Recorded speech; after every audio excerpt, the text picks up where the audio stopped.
को और ग्राम के हमारे सभी मौजूद गण को, पूरे गांव को मैं आज बहुत बहुत बधाई और शुभकामनाएं देता हूं।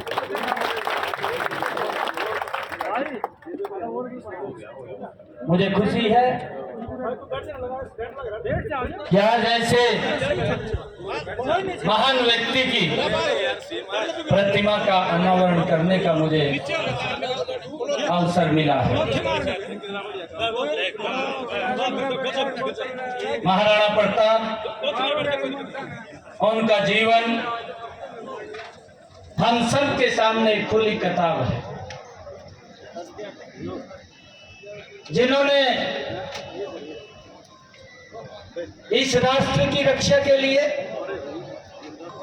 जिन्होंने इस धर्म की रक्षा के लिए किसी की पराजय स्वीकार नहीं की, घास की रोटी खाना मंजूर किया, परंतु किसी के आगे शीश नहीं झुकाया। एक ऐसे महान योद्धा ये महाराणा प्रताप, आज उनका ये इतिहास हमारे सामने है। ऐसे महापुरुषों के दिवसों को जब हम मनाते हैं, गर्व भी होता है, गौरव भी होता है। मुझे ये खुशी है कि लंबे कालखंड के बाद, आजादी के बाद पहली बार 2014 के हमें महापुरुषों के इन दिवसों को मनाने का मौका मिला है। हम ये भी देखते थे कि एक परिवार से बाहर बात नहीं जाती थी, एक ही परिवार को याद करते थे। अरे सदियों से जिन्होंने इस भारत को एकता के सूत्र में पिरो करके रखा, जिन्होंने इस भारत भूमि के ऊपर अपने आप को कुर्बान कर दिया, भाइयों, ऐसे महापुरुषों के दिवसों को मनाने का अवसर हमें आज मिल रहा है। मुझे ये गर्व है कि हमारी सरकार के द्वारा उन महापुरुषों के दिवसों को राज्य स्तर के ऊपर मनाने का अवसर मिलता है। महाराणा प्रताप, चाहे गुरु रविदास जी महाराज, चाहे डॉक्टर भीमराव जी अंबेडकर, चाहे भगवान वाल्मीकि जी महाराज, और चाहे संत कबीर जी महाराज, और भाइयों, मुझे तो इस बात का भी गर्व होता है क्योंकि ये पवित्र भूमि उसी से जुड़ी हुई है जहां पर गुरु तेग बहादुर जी के भाइयों, उन मुगलों ने ये आदेश दे दिया था कि उसके शीश को काट करके लाया जाए। और भाइयों, उसी स्थान के ऊपर, जिस स्थान पे उन्होंने ये फरमान जारी किया था, लंबे वर्षों के बाद भाइयों हमें गौरव प्राप्त हुआ है कि गुरु तेग बहादुर जी की 450 साला वर्ष हमें उसी स्थान के ऊपर मनाने का मौका मिला है। भाइयों, ये हम सब की जो ये सरकार है, ये उस इतिहास को भाइयों जिंदा रखते हुए आने वाली पीढ़ियों को बताने का काम कर रही है कि हमारी सरकार ने विकास कार्यों में हम देश के ऊपर मर मिटने वाले शहीदों की याद में कुछ परियोजनाएं हमने खड़ी की है। अगर हम हरियाणा के अंदर देखें, हमने पिछले दिनों में लगभग 509 ऐसे स्कूल जिनके नाम उन शहीदों के नाम के ऊपर रखे हैं, जिनसे हमें प्रेरणा मिलती है, जिन्होंने इस भारत भूमि के ऊपर अपने आप को कुर्बान किया। भाइयों, मैं ये भी देखता हूं, आप सब भी जानते हैं कि इतिहास को पूर्व के समय में इस प्रकार से प्रस्तुत किया गया है, उसका देखने का नजरिया वो विदेशी रहा है। और जिन लोगों ने इतिहास के बारे में बताया, भाइयों, वो लोग इस प्रकार से इस इतिहास को स्वदेशी नजरिए से हमें आज देखने की जरूरत है। लेकिन देखा जाए, महाराणा प्रताप युद्ध में विजयी हुए 85,000 सैनिकों के साथ अकबर की विशाल सेना के सामने महाराणा प्रताप के 20,000 सैनिकों ने उसको मुंह तोड़ जवाब देने का काम किया। भाई, ये इतिहास हमारे सामने है, परंतु इस प्रकार से कि महाराणा प्रताप हार गए, उन्होंने कभी हार नहीं मानी। इस इतिहास को किस प्रकार से तोड़ मरोड़ करके भाइयों आगे परोसने का काम ये लगातार किया जा रहा है। भाइयों, इसके अंदर आज हमको ये बड़ा गर्व भी होता है कि ऐसे महापुरुष जिनके कारण हम सब लोग खुली हवा में सांस ले रहे हैं, हम जिंदा हैं, ये इन्हीं महापुरुषों की ही देन है। और उनकी देन के कारण हमें ये मौका मिलता है कि हम उनके उस इतिहास को जिंदा रखते हुए आने वाली पीढ़ियों के अंदर उसको प्रचारित और प्रसारित करने का काम करें। ये बैराबांकी में यहाँ पर जो महाराणा प्रताप की प्रतिमा का आज अनावरण हुआ है, ये महाराणा प्रताप के ये मूर्ति नहीं है। इसको जब भी हम देखेंगे तभी हमें उस इतिहास की याद को ताजा करेगा जो इतिहास हमारे सामने है। आज वो मूर्ति का आज अनावरण हुआ है। मैं देखता हूं भाइयों, आज हम सबको गर्व भी है और गौरव भी है। हमारी सरकार ने लगातार महापुरुषों के नाम से, चाहे एयरपोर्ट हो, चाहे और बड़े संस्थान हो, उनका नाम भी उन महापुरुषों के नाम से करने का किया है। और आज मुझे ये भी खुशी है, आज इस अवसर के ऊपर महाराणा प्रताप जी की मूर्ति का अनावरण तो हुआ है, परंतु इसके साथ साथ इस राय विधानसभा के अंदर आज इस पवित्र दिन के अवसर के ऊपर 112 करोड़ रुपए की 14 परियोजनाओं का उद्घाटन और शिलान्यास भी हुआ।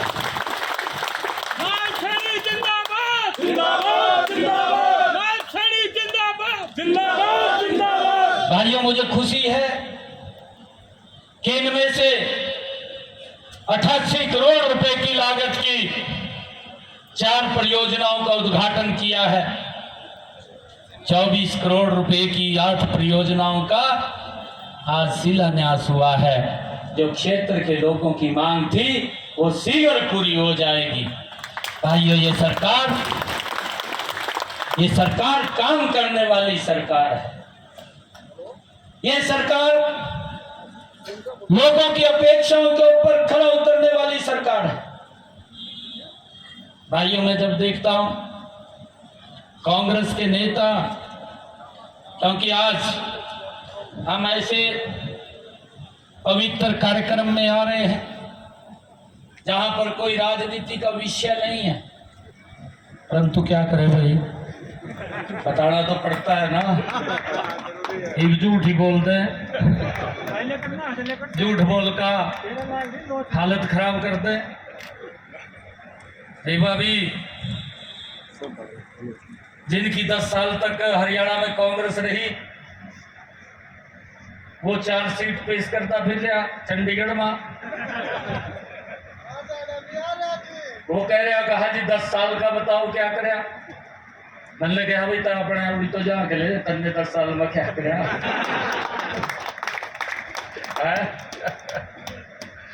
अपना तो देखना नहीं भी मैंने क्या करे, दूसरे के ऊपर आरोप लगा देना। ये एनडीए में है, झूठ बोलो और भाग जाओ। पूरा देश भाइयों इस बात को लेकर के आजादी के बाद पहली बार, अरे हमें गर्व होता है ऐसे प्रधानमंत्री के ऊपर, हमें गर्व होता है जिसने दुनिया के अंदर भारत का नाम ऊंचा किया है। ऐसे नरेंद्र मोदी के ऊपर, आपके तो पड़ोस में है, आपको तो पूरी जानकारी है। यो मुख्यमंत्री था, केंद्र में भी इनकी सरकार थी। भाइयों इनकी कल्पना नहीं थी भी सड़क के ऊपर बहुत ज्यादा ट्रैफिक एक्सीडेंट हो रहे हैं, तो इसको चौड़ा कर दें। कोई कल्पना नहीं थी। ये कल्पना अगर किसी की थी, श्रद्धेय अटल बिहारी वाजपेयी जी की थी, और उसने इसको 4 लाइनिंग करने का आदेश किया। करना पड़ता है। अटल जी को विपक्ष में बैठना पड़ गया, कांग्रेस की सरकार बनी, आपके सामने धीरे धीरे करके ये काम रुक गया। रुकया नहीं रुकया इस रोड पे, जो दिल्ली से अमृतसर तक जाता है। जो चार्जशीट की बात कर रहा मैं उसको बताना चाह रहा हूं। इस रूट के ऊपर काम रुक गया, लोग समस्याओं से जूझते रहे, हर रोज एक्सीडेंट होते थे, हर रोज जाम लगते थे। यहां से दिल्ली जाने में 2 घंटे लगते थे। आंख नहीं खुली और बड़े बड़े झुंड जाम गए।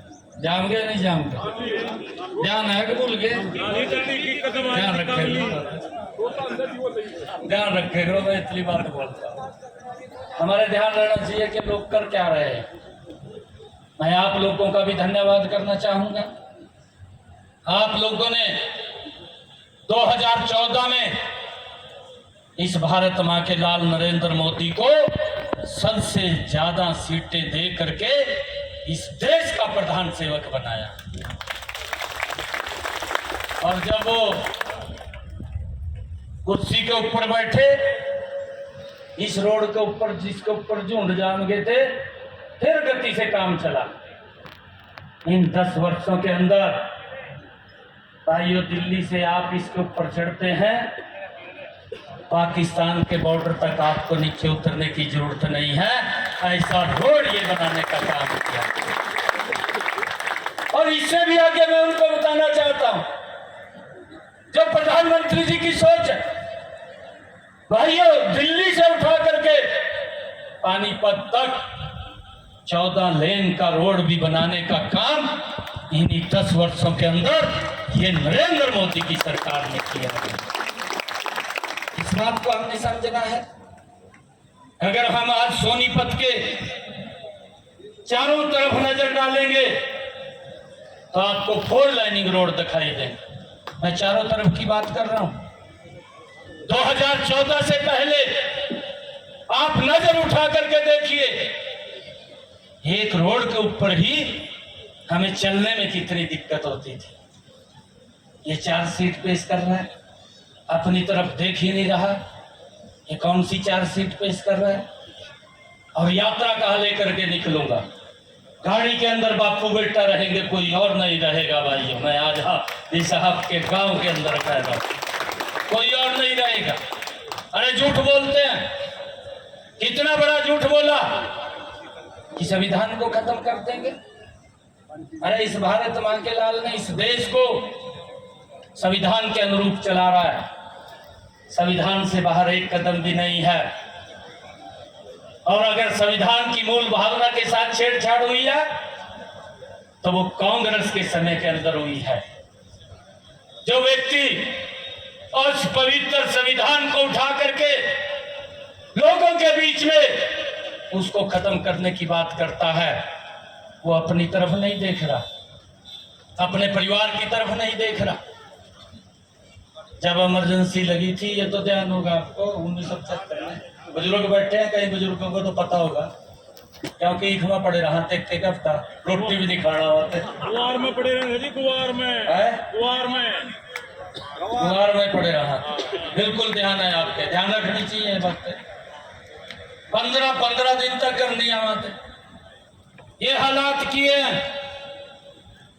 और जब भाइयों उत्तर प्रदेश की इलाहाबाद कोर्ट ने, हाई कोर्ट ने फैसला दे दिया कि इसकी प्रधानमंत्री की सदस्यता को समाप्त किया जाए, इमरजेंसी लगा दी। इमरजेंसी के बाद चुनाव हुए और चुनाव के अंदर इसकी दादी ने सबसे पहले क्या परिवर्तन किया, यह हमें ध्यान में रहना चाहिए। संविधान की धारा 39 जो जोड़ी गई संविधान के अंदर, और उसमें लिखा गया, उसमें ये लिखा गया, आज भी लिखा हुआ है, आप देख सकते हैं, धारा 39 है संविधान की। उसमें लिखा गया कि अगर कोई प्रधानमंत्री भ्रष्टाचार करके जीत करके आ जाए, अगर कोई प्रधानमंत्री किसी का शोषण करके जीत करके आ जाए, अगर कोई प्रधानमंत्री एक बिल पास किया, ये व्यक्ति तो कुछ भी नहीं था, ये व्यक्ति तो एक सांसद ही था, और ये खड़ा होता है लोकसभा के अंदर, उस बिल को फाड़ करके उनके ऊपर फेंक देता है। कहां संविधान है, कहां लोकतंत्र है, कहां संसद है, कहां हमारा लोकसभा का अध्यक्ष है? अरे किसी का भी सम्मान नहीं, हर व्यक्ति का अपमान करने का काम ये इन लोगों ने किया। इस बात को भी हमने समझना है भाइयों। ये जो लोग ये झूठ का प्रचार करते हैं, इन्होंने किया नहीं। मैं आज बांकीपुर में आज उन लोगों को एक बात कहना चाहता हूं कि वो बताएं, मैं भी बताने के लिए तैयार हूं कि हमारी 10 वर्षों की सरकार ने लोगों के हित में क्या क्या कदम उठाए हैं, वो भी बताने का काम करे कि हमने क्या क्या काम किए हैं।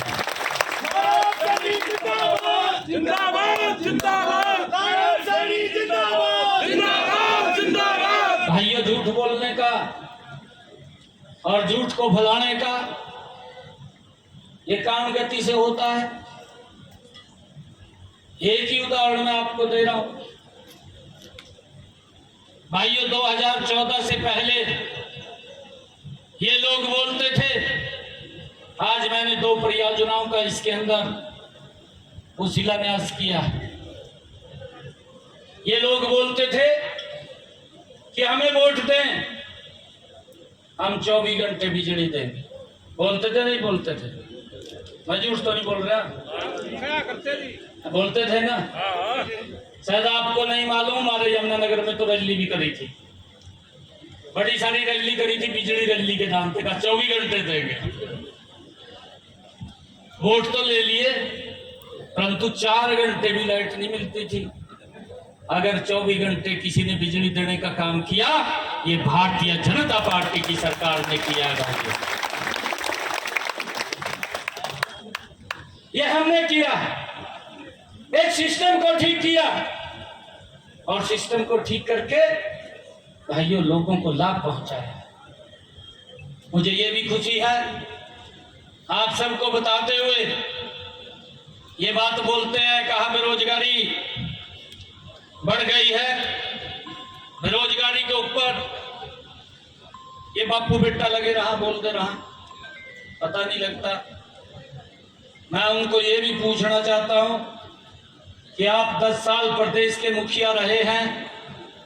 आप हरियाणा प्रदेश के युवाओं को ये बताने का काम करेंगे, कष्ट करेंगे कि जब मैं मुख्यमंत्री था मैंने कितनी नौकरी दी। भाई ये तो रिकॉर्ड के ऊपर है, इसमें तो ना मैं झूठ बोल सकूं ना वो झूठ बोल सका क्या? कोई भी झूठ नहीं बोल सकता। मैं तो आज बैरा बांकीपुर के अंदर खड़ा हूं, मैं आज उससे पूछ रहा हूं, वो बताने का काम करे, हरियाणा प्रदेश के युवाओं को बताने का काम करे। मैं 10 साल तक मुख्यमंत्री रहा हूं, मैंने कितने युवाओं को रोजगार दिया, किस आधार के ऊपर दिया, वो भी बताने का काम करे। भाइयों, हमारी भी सरकार अभी 10 साल पूरे नहीं हुए, और जब 10 साल पूरे हो जाएंगे, बिना पर्ची बिना खर्ची के 1.5 लाख से ज्यादा गरीब परिवार के युवाओं को भी रोजगार देने का काम ये हमारी सरकार ने किया। भाई ये लगातार कर रही है, अभी भी चल रहा है। उनके समय में तो कोर्ट के अंदर केस चला जाता था, उनको बाहर का रास्ता दिखा देते थे, उनको भी हमने रजिस्ट करने का काम किया। और भाइयों, अब एक बात और बोल रहे हो, झूठ बोलते हो तो जोड़ नहीं लगता, कुछ भी बोलते हो। कह रहा कहा जी 6,000 रुपये पेंशन दूंगा। मैं आज आपके बीच में उसको एक बात पूछना चाहता हूं। जब वो 2014 में आप लोगों ने कमल के फूल को वोट दिया, कमल का फूल जीत्या, उस वक्त 2013 की बात है, मेरे ख्याल 14 के लास्ट की बात है, 14 के शुरू की बात है। इसने घोषणा करी, कहा हम बुजुर्गों को 1,000 रुपये पेंशन देंगे। दी नहीं है, ये मैं कह रहा हूं ना, दी नहीं। बुजुर्गों को पेंशन कितनी देता था ये? 500 रुपया, 500 रुपया पेंशन देता था। और जब 2014 के अंदर ये जाने लगा तो जाते जाते कहेगा जोर तो लगा नहीं, तक 1,000 रुपये दूंगा का, परंतु दी नहीं। वो 1,000 रुपया भी हमने दिया जो ये बोल करके गया था। जहां 1,000 रुपया तो दिया, परंतु आज बुजुर्गों को जो सम्मान बनता है वो 3,000 रुपये देने का काम ये हमारी सरकार कर रही है। मुझे फिक्रे भी याद है, ये 2014 की बात है। ये लगभग 14.5 लाख लोगों को हरियाणा में पेंशन देता था। बुजुर्गों को ये पेंशन देने का काम था। इसके अंदर भी अंतर है भाइयों। ये लोग बोलते थे, ये लोग ये बोलते थे, बड़ा विरोध भी किया। मैं तो हैरान भी हूं इस बात से कि कोई अच्छी चीज है उसका भी विरोध में खड़े हो जा। अच्छी चीज जो लगा भी गरीब के पास क्यों जा रहा? अभी ये कहता फिरता है, कहा जी पोर्टल बंद करेंगे। इसके समय के बारे में मैं बताना चाहता हूं। जिस पेंशन की मैंने बात की है, ये पेंशन 6-6 महीने तक हमारा बुजुर्ग दफ्तरों के चक्कर काटता घूमता रहता था। 6-6 महीने तक पेंशन नहीं लगती थी, और जब पेंशन लगती थी तो कई बार वो पेंशन बनाने वाला कह देता, कहा 3 महीने की सेवा मन्नू भी कर दे, कहा ताऊ तेरी जल्दी लग जाएगी। कहा वो सेवा भी करवाता था, तब जाकर के लगती थी। परंतु आज इसी पोर्टल के माध्यम से मुझे खुशी है बताते हुए, 2,32,000 ऐसे बुजुर्ग हैं जिनको किसी दफ्तर में न चक्कर नहीं काटने पड़े, जिनको किसी को सेवा नहीं देनी पड़ी, अपने आप पेंशन बन करके उसके घर के ऊपर आ गई जब वो 60 साल का हुआ है। आई होगी यहाँ भी बनकर किसी की? आई अब तब की आई है बनकाई है, अपने आप बन करके आ गई, कहीं चक्कर नहीं काटने पड़े। ये बोलता है कहा पोर्टल की सरकार है। अरे जितना भ्रष्टाचार इनके समय के अंदर होता था लोग देखते थे। परंतु भाइयों, इस बात को हमने समझना है आज मैं आप सबको इस मौके के ऊपर आज महाराणा प्रताप जी के आज इस प्रतिमा के अनावरण के अवसर के ऊपर मैं पुनः पूरे ग्राम को और पूरे क्षेत्र को मैं बहुत बहुत बधाई और शुभकामनाएं देता हूं और आप लोगों को एक विश्वास मैं दिलाता हूं इस वक्त